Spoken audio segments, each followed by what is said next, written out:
Hello and Assalamualaikum guys, welcome back to my channel Chillax with Knowledge. So for today's content, I am going to talk about one of the Islamic banking product which called Buy Al-Inah. So you guys must be wondering, right, what is Buy Al-Inah? Okay, so Buy Al-Inah is actually one of the Islamic banking product that has been widely used in the previous years in the early stage of Islamic finance, which is approved by the SAC of PNM since or in 1998. So what is the meaning of Buy Al-Inah? So Buy Al-Inah, the concept of Buy Al-Inah is actually is a sale and purchase contract involving two level of transaction and two parties, which is the seller and the buyer. So the purpose of Buy Al-Inah is actually to avoid the use of riba in conventional banking. And Buy Al-Inah is created to help or to assist the customer who are in need of financing, at the same time generating profit to the bank. Okay, however, in Buy Al-Inah, there are a few what we call differences in views of the majority of its holders. So due to these different views, BNM has restricted the use of Buy Al-Inah in two conditions, which is the first one, the transaction must meet the requirement agreed upon by the Imam Shafi'i. And the second one, the item used in Buy Al-Inah must not be a ribawi item. The two conditions must be followed by Islamic banking.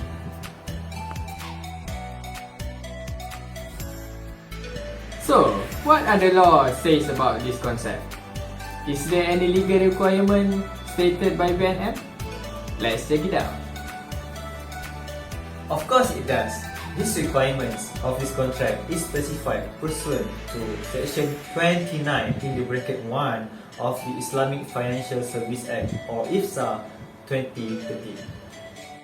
Under this section, the bank may, in accordance with the advice or ruling of the Shariah Advisory Council, to specify standards on Shariah matters to carry out the business activities as well as to give effect to the advice of the SAC.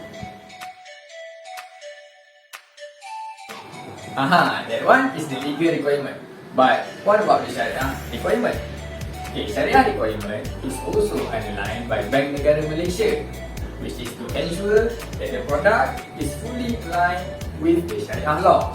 Okay, to understand better about the Shariah requirement, let's look at the video of how the Shariah compliance is not applied in the implementation of Buy Al-Inah. Let's check it out. Yes sir, how can I help you? Actually, I want to ask for personal financing. Personal financing, okay. May I know what for? I want to start a business. You want to start a business? Okay. So this is your So this is my document. You can check it. So how much do you want? Approximately around 25,000 ringgit. 25,000. You can check my receipt. Lock number. Okay. Good. 25,000. Yes, yeah, I can give you. We have a great product that's suitable for your need, which is Buy Al-Inah. Buy Al-Inah. You know what is Buy Al-Inah? I have no idea. Okay.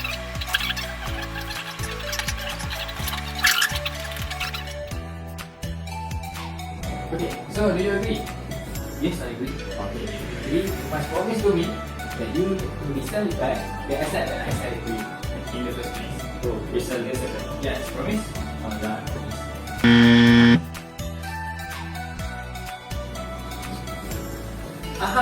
So what is wrong with the transaction? The parties in the Buy Al-Inah contract are not allowed to make any written or verbal commitment to purchase or resell the asset because pre-signing agreement are prohibited under this contract.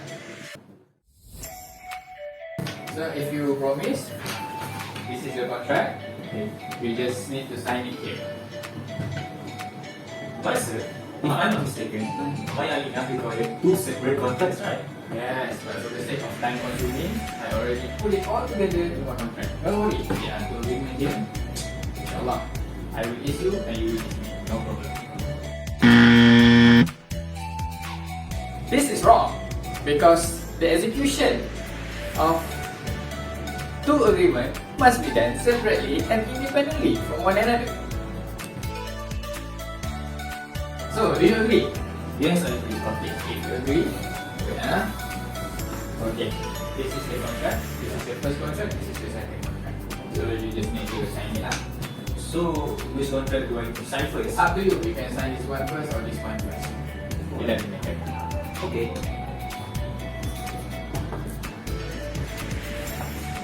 Okay, 25,000. This is also false because the sale and buy agreement must be completed in the correct order, with the first contract being finished before second contract or agreement is started.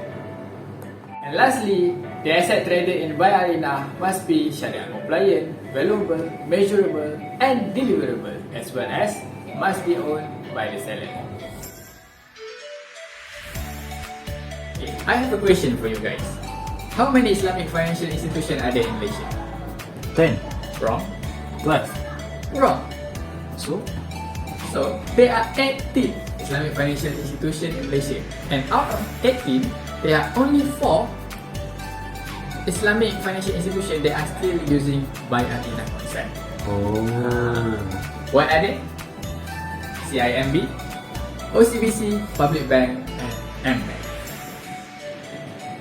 But where are the others 14 IFI?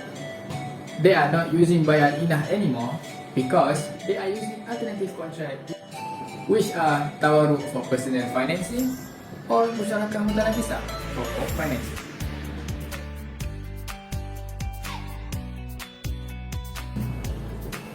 As for the gap analysis, in the early phase of the implementation of buy and Inah, it has been widely used in our country.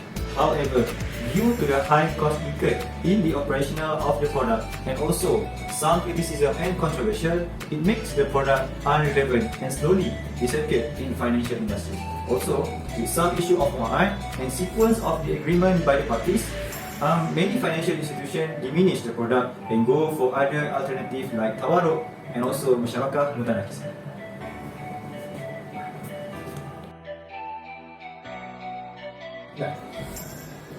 As for the conclusion, buy and Inah is actually a very good product.